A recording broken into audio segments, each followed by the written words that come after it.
Well, guys, in Central, I'm not sure what time it is in your own time zone, but just want to welcome everybody for joining our roundtable. I think, Nim, you said this is our 8th one?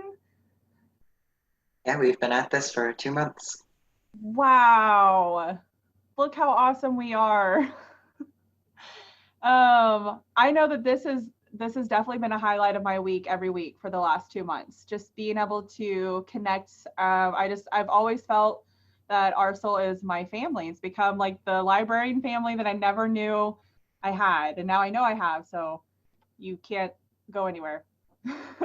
But this topic for this week is virtual story time, and I'm gonna let my I guess I'll introduce myself, and then I'm going to let my 2 other awesome facilitators introduce themselves as well. So for those who don't know, I am Bailee Hutchinson. I'm a branch manager at Altus Public Library in Southwest Oklahoma. Worked in libraries for, August will be 4 years? 3 years. 4 years. 4 years, sorry. I'm not a math teacher, so I can't always add. And I absolutely love it. So that is my story, and I'm sticking with it. So Sherry, take it away. Hello, I am Sherry Scheline, and I am a library director in a small library in Donnelly, Idaho. I am located in the mountains, and it is cold and rainy here as well today. It's looking like it's probably actually going to snow. So that's real exciting. In May, when you get snow, it's, yeah.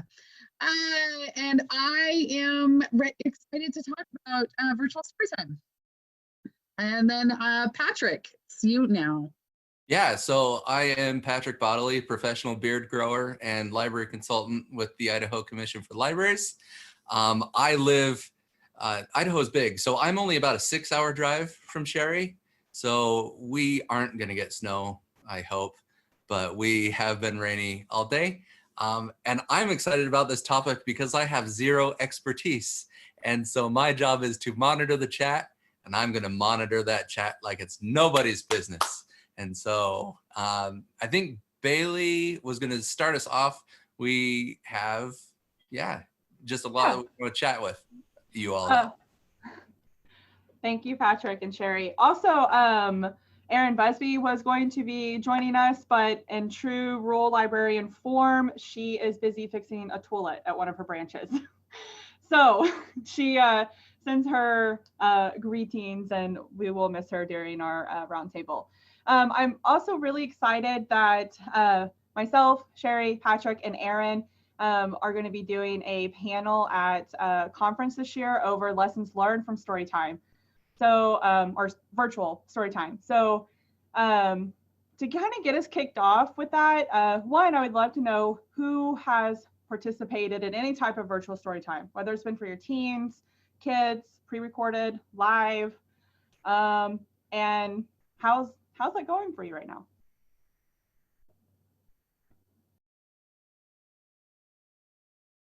Hi, this is Janine Golds from Baldwin, Maine. I've been doing story time for a virtual story time since we closed 2 months ago. And it's been working out great. I was very scared the first time, and everybody said it showed. And as time has gone on, I do it once a week, and I've gotten more and more comfortable. In person, I'm perfectly fine. I'm not nervous, but once that camera goes on, I'm very nervous. And I've had a very good response.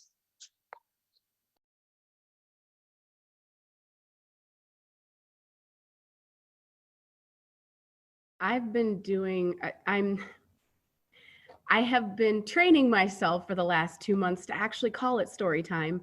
I've been telling folk tales on Facebook Live, and it's been going pretty well. People seem to be liking it. I'm seeing people chiming in. Like there were a couple of days where one day I woke up super dizzy and I was like, no way am I going to be able to tell a story today. So I just, put a note up that said I wasn't going to be able to do it today. And I've been getting a lot of responses, including from people that I've never seen in the library saying, oh, we'll get better soon. And, you know, oh, we really like the stories. And I have people that are telling me that their kids are using them as bedtime stories and things like that. So it's been going pretty well. It's actually something I'm looking at possibly continuing once we reopen, just not 3 times a week. That would be a little much, but you know, maybe once a week or so, and then telling people, hey, you can come and watch in person, or you can chime in on, you know, watch it on Facebook or something. We were actually talking about that earlier, Sherry, Patrick, and I, on how often we started out doing this in response to libraries closing. And I was like, every day, we're going to do this every single day. And I did that for a month and a half, and it kind of got burnt out. I also think, not that our patrons got burnt out, but re-examining the why am I doing it every day? Is it still just as beneficial, or maybe going to 1 time a week or 3 times a week, where all of our communities are different. So has anybody else experienced that? This is Karen from Gravette, Arkansas. I did 1, and it was pre-recorded. I left it up for several days, and then I took it down because of concerns about copyright. And yeah, I've seen the discussion about fair use, but then I've seen all of this overwhelming information by the publishers, everything that they are requiring that you do. And so I've not done another one, and I'd like to do that as part of our summer reading program. But I still struggle with that. I'm going to talk about copyright, and we didn't talk about this we kind of met to talk about story time and stuff beforehand to kind of know what we were going with. And in my mind, I was like, copyright's going to come up. So prior to me being a librarian, I was a publisher, my weird life. And I was actually involved in a copyright lawsuit. So for 7.5 years, I was involved in a copyright lawsuit. So it has absolutely nothing, my copyright knowledge has absolutely nothing to do with COVID. But I do have a great deal of copyright knowledge by default. And not that not that it wasn't knowledge that I set out to learn, and it wasn't knowledge that I desired to learn. But I do have quite a bit of copyright knowledge. I also have a lot of legal knowledge in that aspect because I was involved in a lawsuit. So, I mean, if you Google my name, it's the first thing that pops up. I was sued over a hashtag. There was a lot of hurt, it continued forever. They just did not stop. And it just went on and on. So, I'm very respectful now of copyright laws. And so I have watched them very closely during this time. And I also, the chairman of my board is also a copyright attorney. So I have been in a very good position as far as that goes to follow to create my own little protocol. We haven't done a written protocol, but to create my own protocol. The biggest thing that we have decided that is that if any publisher at any time asks you to take it down, we are prepared to take it down within minutes. And I think that is important. I think that is the #1 thing is if they come to you and say, this is a copyright infringement, you need to just act immediately. You don't need to get your board permission. You need to be in a situation where you do not have to ask permissions to take it down. It needs to be immediately taken down. Not 5 minutes, not 10 minutes, not 20 minutes. Immediately you act upon that. You don't get permissions from anybody. And so that's the biggest thing with Storytime is that any story you tell on whatever avenue you are choosing, whether it be Facebook Live, whether it be YouTube, or whether it be if you're telling a story on Instagram, wherever you've chosen as your medium, you need to be prepared if a publisher makes a request to you to take it down, to take it down. And that is the biggest thing with the copyright laws is you can go into, each publisher has a different one, but the reality is if a lawsuit is pending, your response is the important thing. And so just be prepared to take it down. And so that was one of the reasons we went from 5 days a week to 1 day a week is because as we go, and some publishers now will start, locking it down again. We just don't want to have like 20 of them out there to have to just start deleting. So it'll be easier just to do one a week. And so a lot of things you can also switch to public domain. Anything that was published, I think it's like 1941. Anything before that is public domain, so you can find a lot of cute short stories. Also using local authors is another thing. Call your local authors. Some of their publishers may not allow them. The author is not the one who gives permission, it's the publisher. So that's the important thing. So if an author tells you, oh, you can read my stories, they're not the ones that can actually give permission, it's the publisher. So, but anytime that you want to actually talk about copyright laws, or you have like a specific situation, I do not mind people emailing me about copyright laws, because I was pretty stripped open for copyright laws. I've been to court 29 times for copyright infringement. So just that's my pre-librarian life, but that's I do know the situation. So if you did run into that, I don't mind ever somebody contacting me. That is super helpful information.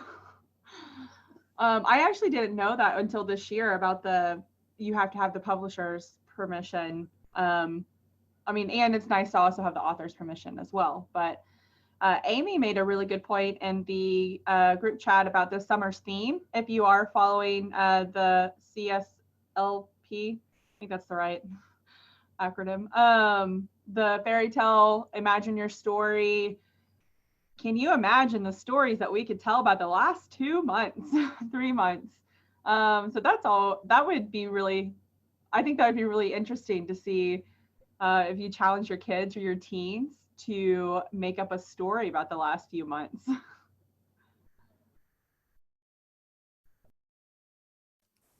So there was a question earlier in the chat that I didn't want to see pass by.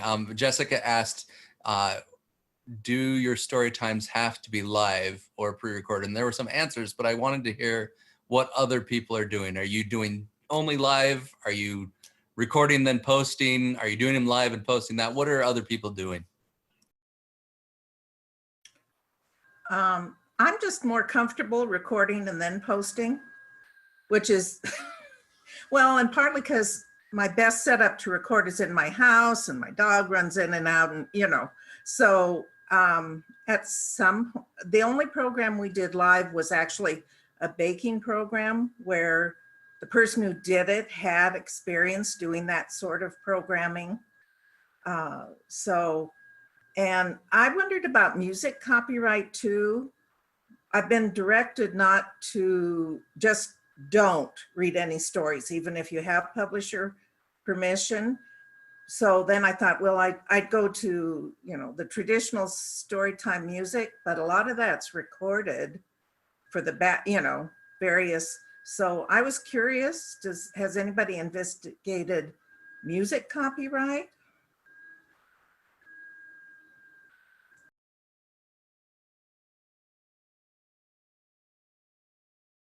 I've encountered music copyright in my other life. I'm also a dance instructor, and we've been making videos for our dance students. And I would film a whole class session with multiple different types of music, and we would post them on the studio's YouTube channel, and YouTube would mute some of the music, but not all of them. And it got to be such a pain that, even though the studio has a license for use of music, a blanket license, not all the music's covered. And it got to be such a pain that we finally stopped doing that and set up Google Classrooms for each class, and shared our videos with the students that way, because Google Classroom would not worry about the copyrighted music. And but it got to be too much of a hassle with YouTube trying to mute out or change the music. Yeah, I'm considering going to Storytime by Zoom. I envision, 15 toddlers running amok in their houses, but I'm going to email all the parents and see if they're interested in trying that. They're already using similar program, either Google Classroom or Zoom for their older kids. So, and I think you do run into less issues because you never publish it. So I don't know. That's kind of my 2 cents. Has anybody tried Storytime on one of those platforms? Hi, I'm Jess from Massachusetts, and that's currently what we're doing. My children's librarian, because when we started talking about it, we were concerned again with copyrights, and we're not very familiar with it either over the stories and the music. So we decided that we were just going to do it virtual because that would just be in essence what we would do in the library, but just conforming with the times. So we're doing Zoom story times once a week. As you mentioned, it's kind of a little bit difficult sometimes with the age group because all of a sudden they take off across the room, and it can be a little difficult, but it's what we're kind of working with. And when we first started, all the parents greatly appreciated it. It's just a little hard to grab their attention fully for the whole time. So we've kind of shortened it from what we used to do in the library. But it is possible. I don't want to completely discourage you. It is absolutely possible to do it. I feel like it might have been during last week's roundtable, and I cannot remember who said this, but they, or it might have been a different Zoom meeting. I don't know. Honestly, it was in one of the Zoom meetings I've attended. That a librarian said she was doing Zoom, and they would say like, go find a red object, and the kids would go and find it and bring it back and show. And I thought that would be, I haven't tried it personally, but I liked the sound of that interactive, because I'm sure I've heard from other parents of young kids who've been trying to do Zoom like schooling still, like at the age of 4 and 5. And I thought that would be a good interactive way to do a story time in that way. Has anybody done anything like that? This morning at a staff meeting and made them go find scavenger hunt items, and it was really a lot of fun. Right, you could do that with teens or adults. That could be really fun. I don't know if anybody, one thing I did that I saw another library do is teen reads, and I read a chapter a night, which it's not something I would do like back to back, but I like maybe once, because I think it took, there was 19 chapters, so it took, there were some days that I, like on the weekend, on Friday and Saturday, I did read 2 chapters those nights. I wasn't sure how well it would be received, but we had a lot of great feedback about that. So has anybody, I read Bud, not Buddy. I don't know if anybody's read that book, but it was so good. That was the first time I read the book, so I got emotional as I was reading it. I was like, ooh, I've got to keep it together. But has anybody else done any type of teen, story time, or however you want to call it?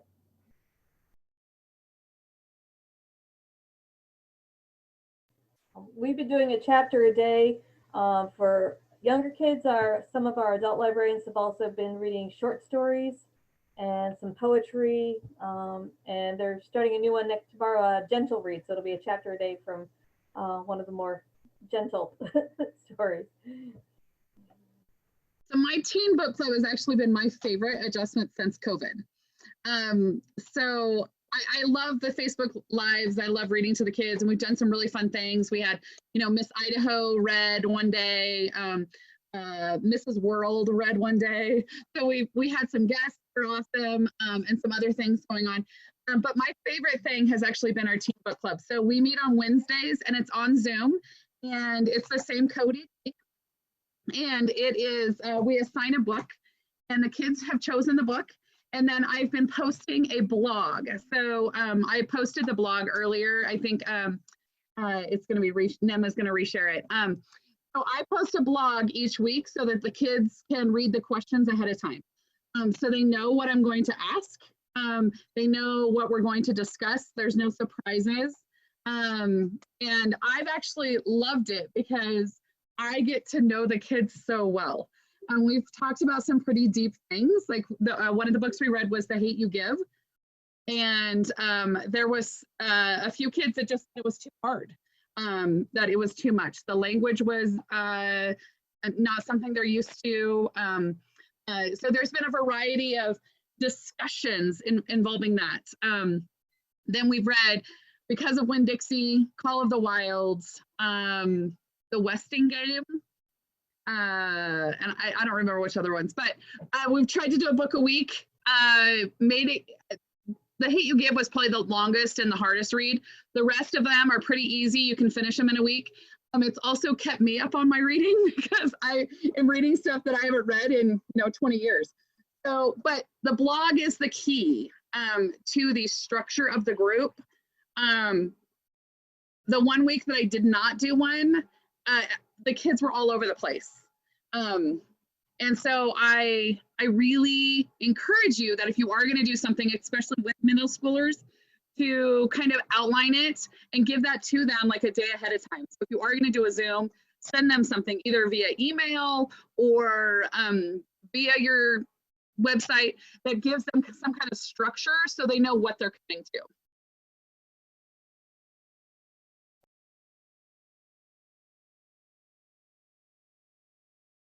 I have a question. My camera's not working.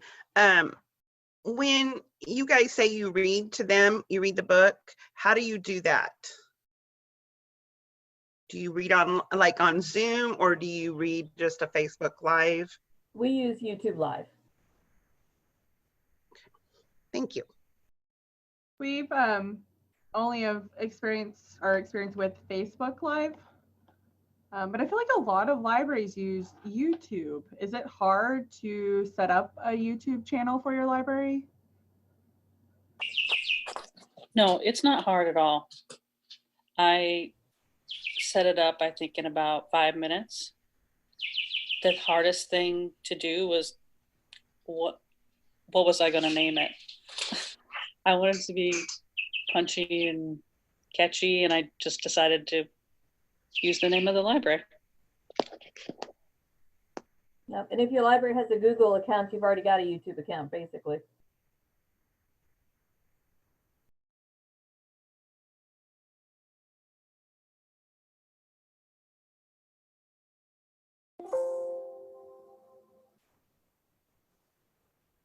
So just to point out again, in the chat, Anna shared a couple of links, one on fair use, and I think that's the one that Dawn maybe posted earlier before, and then one specifically on music. So make sure that you're either paying attention to the chat or that you click the 3 dots to the right and say save chat at the end so you can keep those links with you. And this is my daughter. I'm gonna mute. All of these, the chat will be posted in full on the website once everything's recorded.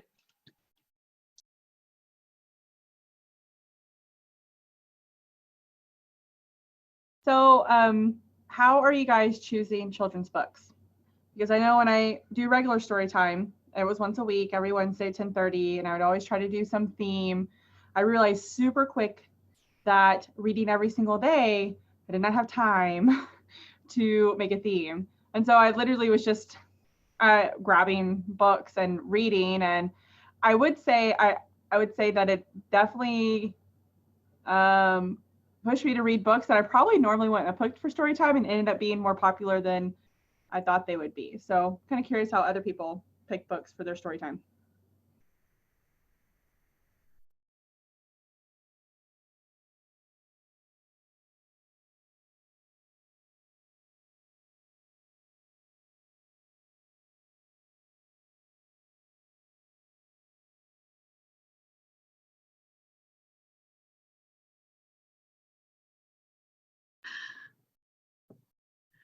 So I just choose what is feeling good that day. And when I had to do it at home a few times, I just grabbed whatever was closest. We had some special guests doing our Facebook Lives. And so one of them didn't show up one day and I was like frantic. And I just grabbed a book off of my bookshelf at home. And it was this like children's reader from like 1920, like a See Dick Run, See Jane Jump book. It was like the worst story time, but the comments made it the best. Because everybody was commenting on how funny it was, that it boosted me up in my viewership Everybody was commenting. So I had huge traffic that day, but it was not because it was a good story. It was because I could hardly read the book without laughing. And so my dad kept sharing it. My dad's friends were sharing it. They were all just laughing at me. And I got so many private messages. It was a total flop, but it was incredibly successful because I had great traffic. So, so that's the other thing is why, when you're talking about your why are you doing it? Are you doing story time so that your children are listening to a great story, or are you doing it also to maybe just increase your website presence? You may just be spending this time to increase your website presence, and it is okay to do a live story time just to increase your website, your Facebook presence, to gain more followers on Facebook. That's okay, because you may want to be gaining more followers so that you can tell them, hey, we have these programs in the summer, or we have these programs coming this fall. But you may need just to do a story time just to increase your followers, and that's okay too. You may not be doing it for educational purposes. So, so find out your why, and that's my story about my choosing, which may not have been the best way to choose. There were several times I did that. My daughters would bring me books off of our bookshelves, so I was at home, and that's how I read. And I discovered, like, is it I Love You Always? I'm gonna get the title wrong. It makes you cry. I was reading that, and then that's another thing. When you're doing live, you also have to be okay with whatever emotions or kids, or when you're still working from home. But I think now coming back to the library, we'll do a lot more pre-recorded stuff. Love You Forever. Yes, that is it. Deanna, I saw that in the chat. One of my all-time favorite books, but it was neat to kind of get books that I haven't read in a long time, because they're maybe not newer ones that we were getting in, but it's what we had on the bookshelf at our house.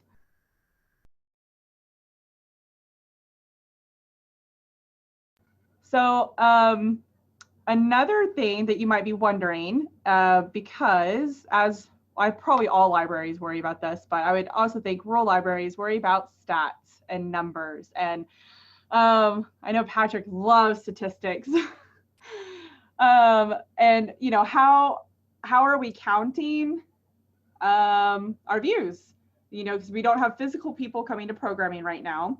So I would love to hear how other people are counting views for their statistics.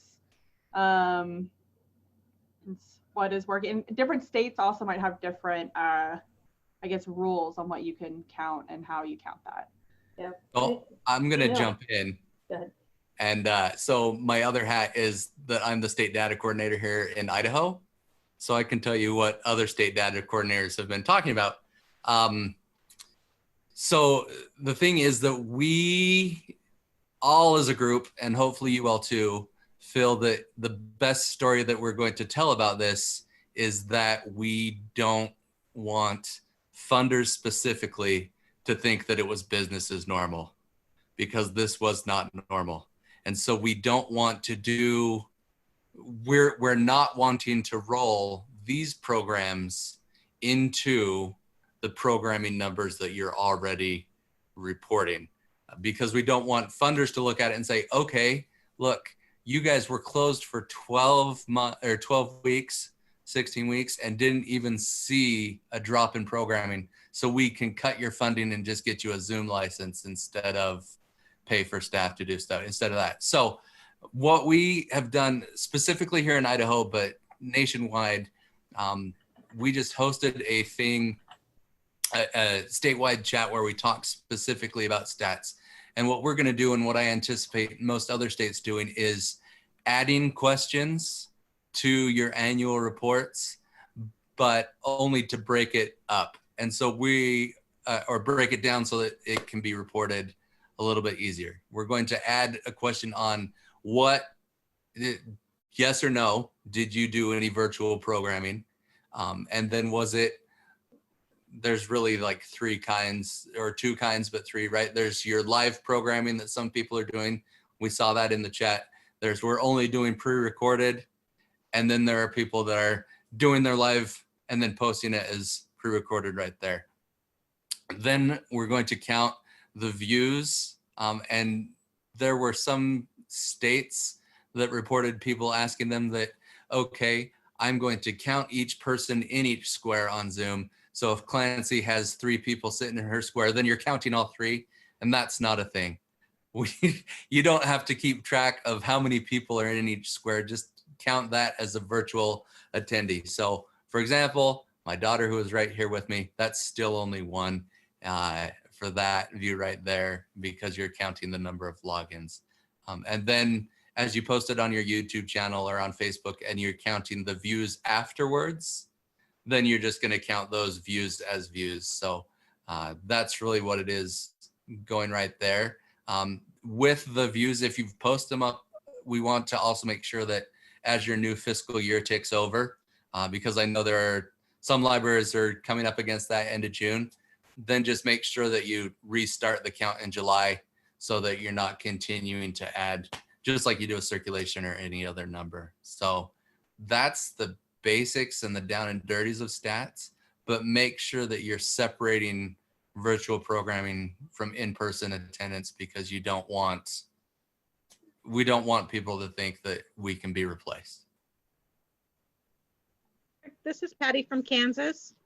In terms of the views, say on YouTube, what's the length of time that the recommendation is? Is it the length that the video stays up there as long as it has publisher permissions? Or has there been a time frame set to say it's 2 weeks and then it's done?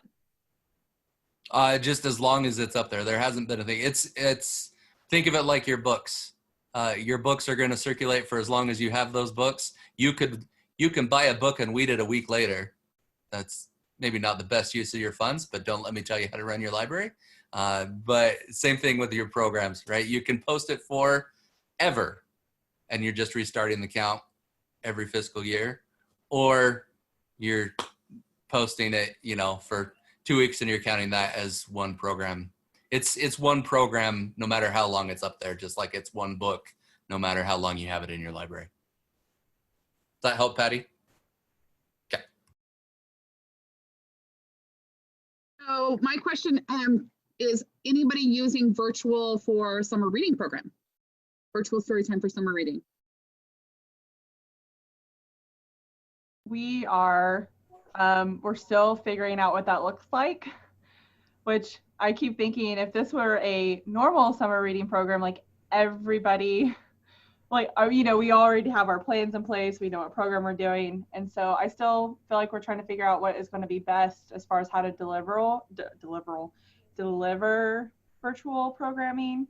But we are preparing packets that were kind of put together with the CSLP's new materials that they put out for appropriate ages. Like I think there's early literacy, children's, teens, adults, and we're including that in our bags that we're handing out at the food stops that the school are doing for the lunches. And so by next week, I'll know for sure what kind of virtual programming we're doing. Anybody else? We've planned ours. We've planned them to be both virtual and live, depending on how the world goes. So, we'll do a story time, and if kids can sit outside on blankets or, out in the parking lot or whatever, we'll do that, as long as it's not raining. And, but we're also planning on filming it at the same time. So if it's raining or nobody comes or, everybody's sick or whatever, we can do all the programs we've planned, we can do either way. We can do live or virtual.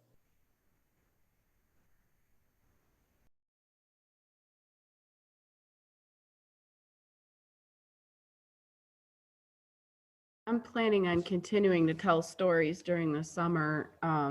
The whole summer reading program is going virtual because we don't have enough space in our basement to be able to do anything, basically. We can maybe do something out on the lawn, but only if people keep themselves spaced out, and I'm not sure I can trust people to do that.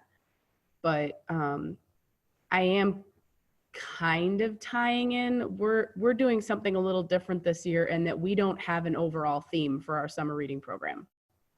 It just made it easier for us to find programs and tie whatever activities in. We didn't have to try to tie it to a theme. But for myself, I kind of set themes for like each week so that I can put, you know, 1 week if I'm covering like weather, I can put up different, you know, here's the things you need to know about different weather phenomenon in our area. Or if we're covering nature, I can put up like, here's how to identify a bird. Here's how to identify a flower. Did you know that this area is home to whatever bug or whatever it is? So I can like kind of theme my posts on like Facebook and social media and stuff like that. But I'm kind of thinking like, I'm going to try and get stories that will tie into those that I'll tell. But other than that, I'm not necessarily making it part of summer reading. It's just going to be running at the same time as summer reading. The other question I have is utilizing your virtual story time to be a community outreach. So one of the things in our community that we talked about when Bailee and Patrick and I met beforehand is how when we first started our story time, our school didn't have a plan. They didn't know what they were doing. One day our kids were meeting, they were having a wonderful after school program. We have a really active after school program. And then the next day they didn't have school, they're stuck at home. They were confused. And here I was, and I went into like complete and total panic mode. I was making sure that the little free library had food in it. I was running around trying to figure out how I could get tablets to my kids and hotspots, and I was just totally freaked out.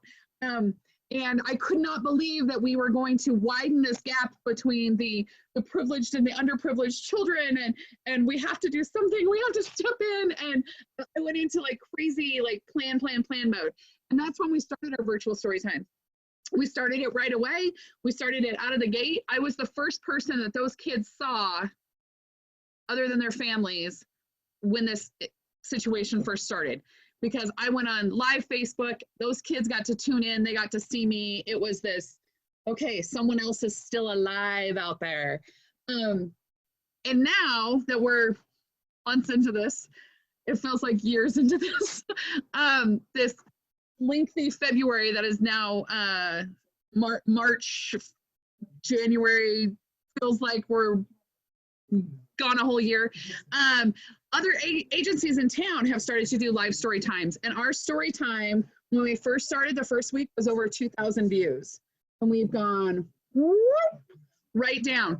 And that's not because our story times aren't as good, and it is not because they're not needed. It's because the other library that's 11 miles up the road is now doing a YouTube channel. The PLCA, which is the Payette Lakes Children's Association's doing a live story time. The Parks and Rec is doing a live story time. On Arbor Day, there were 7 different local agencies in our little community that read the book Lorax in one day. And so my goal now, and I'm willing to take suggestions on how to better do this, is to try and work with some of those other agencies to kind of, you know, bring us all together and do one story time. And how can we do that as one agency that's under, and whose umbrella should it be under, and how should that look? And as we're rewriting our lives during COVID, seeing if we can work as interagencies, but with the same goal, but to increase those viewers, because it's better to have 10 viewers than 2.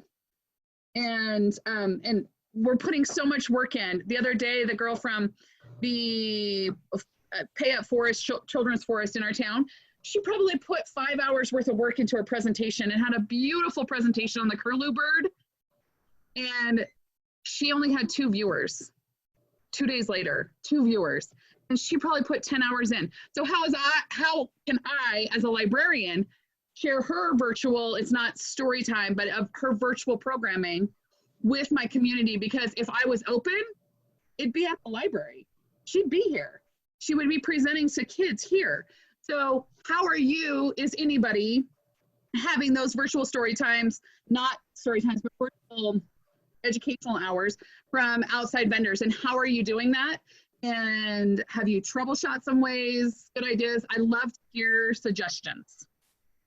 Sherry, the woman, this is Annie Miller in upstate New York. Our children's programming person really just emailed a bunch of local folks. She has worked with another library and a park that is between our two libraries, and they have done story times that are on Zoom, and they've all been participating in it. They've each taken a part. She's also had a local music teacher do the music part of a lot of stuff. And this is someone who does programming for us fairly frequently. She has had someone from our local food pantry who's a food educator do this kind of the same program she would normally do, and she's done like online cooking for kids. So a lot of it has just been her spending a lot of time emailing people and reaching out and saying, hey, you know, exactly that. Let's increase our audience, let's combine, and let's make sure that our stuff gets out there.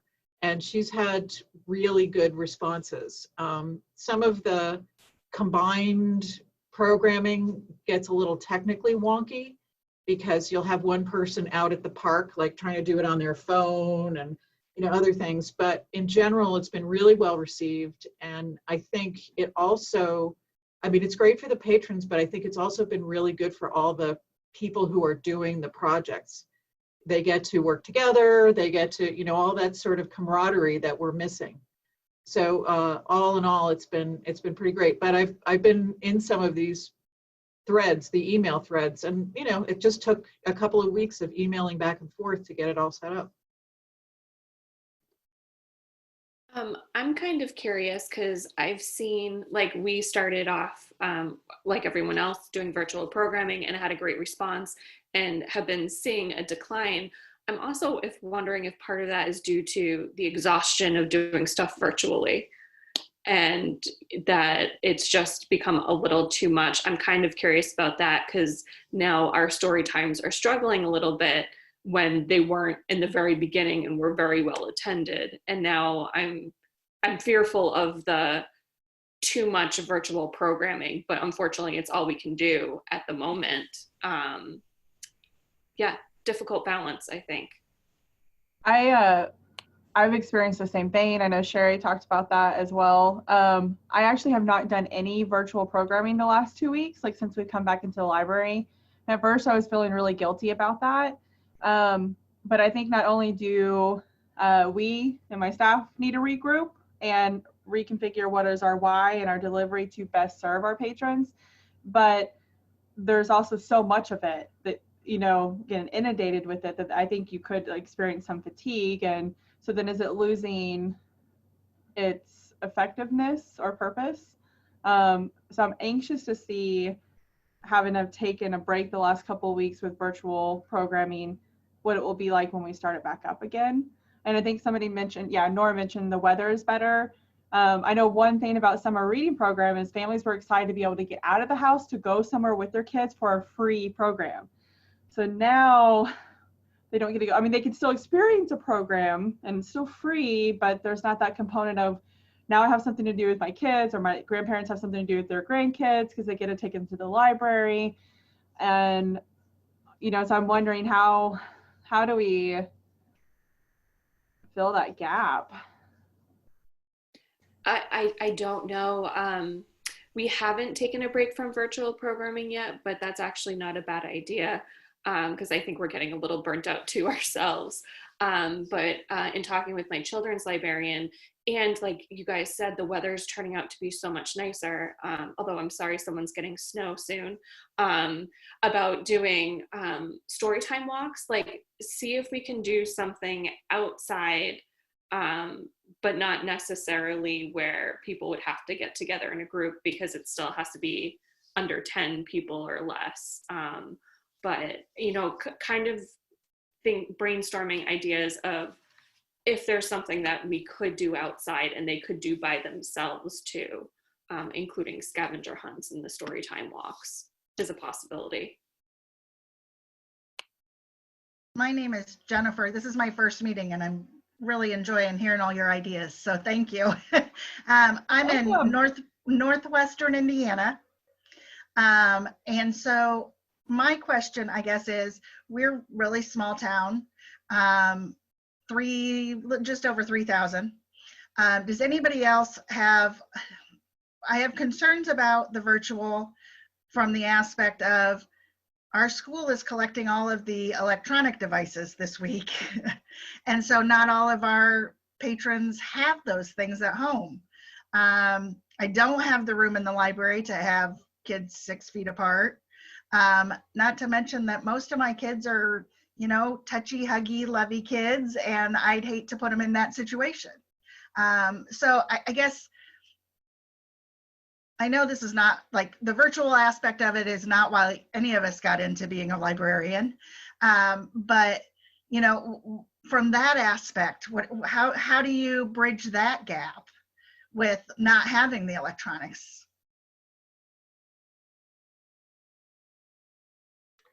Hi, this is Michelle from Iowa. We're using Read Squared for an online summer reading program this year for the first time, but we're also making everything that they can also, we'll do paper versions of everything. So if they don't have access to it or they don't want to use the online version, they'll still be able to participate in our summer reading program. So, you know, we are going to be offering online programming, but we're trying to make it a component. Like we have an online book club. You can't come to the online book club, well, write a short book review and turn that in. So kind of doing a mesh of both things. And like you said, we're doing some scavenger hunts. Really big in our town is painting the rocks and then hiding them around and letting people find them. So, you know, just we're adding activities, and our summer reading program usually is a mix of reading and we give them a bunch of activities to choose from anyway. So we're just kind of doing the same thing, but like you said, we're getting ready to turn all the digital devices back into the school too. So that's kind of what we're doing. Yeah, this is Clancy from Washington State, and we are really going to try and focus next week on serving patrons without digital access. And I guess I'm going to facilitate, but I have way more questions than answers on this. So if people could kind of think towards that for next week, that would be fantastic, because in addition to the Chromebooks going back, I believe the school arranged for internet connections for families that couldn't afford it. And I think that's going to go away too for the summer. So, and plus I've got real families that really don't have a good internet option. So I'm still in the planning stage, but really interested to see what other people are doing to serve families, kids, older people who really don't have digital options. We have a connectivity problem in our community. So we don't have, it's not just a financial disparity issue. We actually have areas that don't have access to Wi-Fi, not because of financials, but just, they just don't have, we're rural and they don't have access to Wi-Fi. At our library, we don't have broadband. Not because we have chosen not to have it, we don't have access to it. So our Wi-Fi is even slow. So I've been concerned about that from the get-go, that this would be our only take, but we're in a little bit different situation. Our mayor deemed us as essential a week after the shutdown. So I actually went back to work. So our library's been open. And so we've been making sure people have been getting, we haven't allowed people in, but we've been getting books out. So we have been making sure that we've been getting books, but we did offer curbside pickup, and then we offered delivery. I've had 2 families take advantage of the delivery, and they found out about it through their teacher at the school, because the school library wasn't lending stuff out. And so I delivered stuff to some families, and I would do that to every family in my district, because the reality is my district's not that big. I'm small and rural. If I had to deliver to every family, then I probably wouldn't do it. But if you can get those families that desperately need that, then make that arrangement. I mean, that's why we're librarians.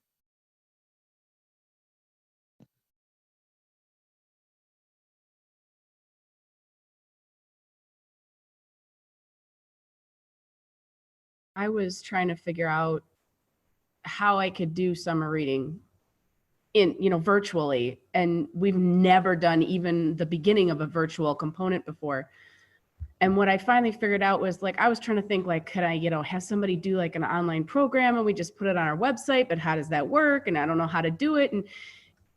And then I realized that really what it is the activity of it is what they're looking for. And that's what people need right now. So I actually created a sort of a bingo board kind of style paper that we're going to be passing out that's got like 49 activities on it. Some of them are read a book to somebody else or listen to a story or just read, and stuff like that where it's reading focused. And then some of them are things like paint happy rocks and hide them around the town, build a catapult. And we're actually creating like craft kits that we're going to have where people can come and pick them up. And I was going to make one big bag for the beginning of the year and here you go. And then some of my supplies are delayed. And so I called my sister who's not in my district, but who has a couple of kids. And I said, okay, so as a parent, how much would it bother you if you got some of the stuff now and some of it later? And she said, honestly, as a parent, if you gave me anything beyond week 2 right now, I would lose it by the time it comes time for them to do that activity. And I was like, oh, good point. So now we're going to be doing like basically 2 weeks of activities at a time. They can come and pick up their, the craft supplies. I'm assuming everybody has scissors and glue and tape in their house, so I'm assuming the simple stuff like that, but craft sticks, yarn, paper plates, straws, bouncy balls or something like that, whatever they need to make the project. If it's not a very simple, go to the Dollar General and buy yourself a bottle of glue type of office supply type of thing, I'm assuming they don't have it. And so I'm creating these craft kits. And so the bingo board has like little symbols on the different activities. So like if there's instructions in the packet, then there's one symbol. And if there's supplies in the packet, then there's another symbol. And that's the way we're doing it so that everybody can still have something and they can still, kind of have that feeling of being involved. And I'm hoping that a lot of the, at least the art type of projects or the physical type of projects where people can take a picture of it, that we can actually do on our Facebook page, have like virtual like art shows or art galleries where people can, send us a picture of your catapult or send us a picture of your paper plate or send us a picture of some of our things or draw a picture of your favorite place. Okay, now I want pictures. Send me the pictures and we're going to put them up and we're going to have a virtual art gallery. One of the things I did, because thinking towards the teens and my 14-year-old niece had to do this for school, do a lip sync video. Do a dance video, where you just dance however you want to dance. And I'm doing these things too, because I want the kids to realize that you can look ridiculous when you do it, because I'm going to look ridiculous when I do some of these because I don't know what I'm doing, but hey, I'm going to do it anyway, and just see how it goes. We do our grab and go crafts weekly, Jennifer, because of the parents not, and we do them along with our curbside, and we tell them, I have this many packets, and I'm a small town, I do 20 a week, and if we need more, we'll make more, but so far that's what we've been doing. And we've got hooks on our curbside signs, and so we put the crafts on there, and every week they are all gone. So I mean, that's the part I'm enjoying the most. And then I am having the kids or the parents take pictures and either email them to me or load them to in the comments on the posts that I make on Facebook.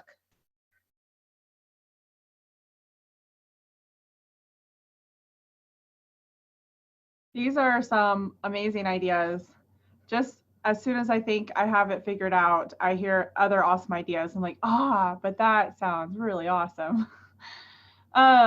We want to take a few minutes though, just to make a quick, some housekeeping announcements. And then I believe we can still chat afterwards, or I'm going to let Nim take it away. Okay. yeah, right before we close out for noon, I know some people probably have other meetings. Usually it's back to back these days. But we wanted to, yeah, have a quick shout out to our next week's meeting, which is going to be on the topic of serving patrons that don't have internet access. So that's going to be at the same time on the 28th on Thursday. That will also be our last weekly meeting. After that, we're going to go every other week. And so all information is going to be posted on the listserv and on the website as well, which I don't know if you guys have seen this, but we are going to be unveiling our new website on Tuesday, the 26th, which is very exciting. And you'll probably have received emails and we'll continue to receive information about that.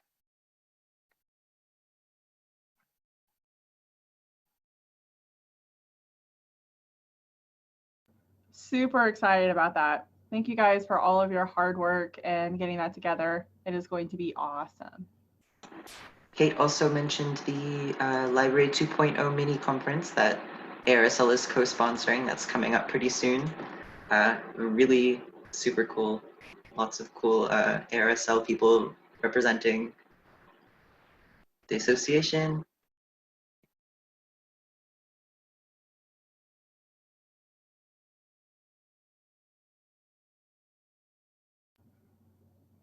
Yes, it's free. Free. Patty from Kansas. We've all sat through a lot of meetings over the last, I don't know, 3, 4, 5, 9 months, however long it's been. But this, it truly is the highlight of the week to sit here with people who understand our world. And so just thank you for everything that you've done thus far. And I was so excited to see the mini conference registration out. So thank you for everything. It's always fun to help out with these. I'm glad that we can keep doing them. So Connie Mitchell, when are we coming? Are they coming to Kansas or do we know yet? We will have a decision. We're going to be discussing this and make some sort of decision by June the 1st, whether it's feasible to stay face-to-face or whether we need to go virtual. So we're not sure yet. Okay. So as soon as we know, you guys will know. Okay, because we all want to see you in Kansas, whether it's in 2020 or 2021. 2021 is going to be in Sparks, Reno. Oh, it is set? It is set, yes. If something happens that we don't do virtual or don't do face-to-face, we have discussed the possibility of bringing the face-to-face to Kansas in 2022. So that would be an option if we're not able to do it this year. Yay. Kansas Oh, is happy. Somebody wants to know about my backdrop. That is a Zoom virtual backdrop. I have never seen the Northern Lights in person, but I've got them in my backdrop. And it was a package that I got through Zoom. So go explore. If you go down to where your stop video is and click on the little up triangle, it'll give you information to take you into virtual backgrounds.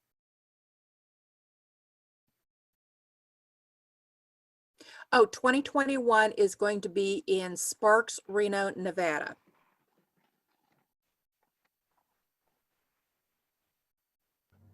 Well, thank you everybody for attending our roundtable. Thank you so much, Sherry and Patrick, for facilitating. And I always learn something new every single week. So I look forward to next week and seeing everybody. And thank you to our ARSL office for organizing this and putting it together. Thank you everyone for being my people.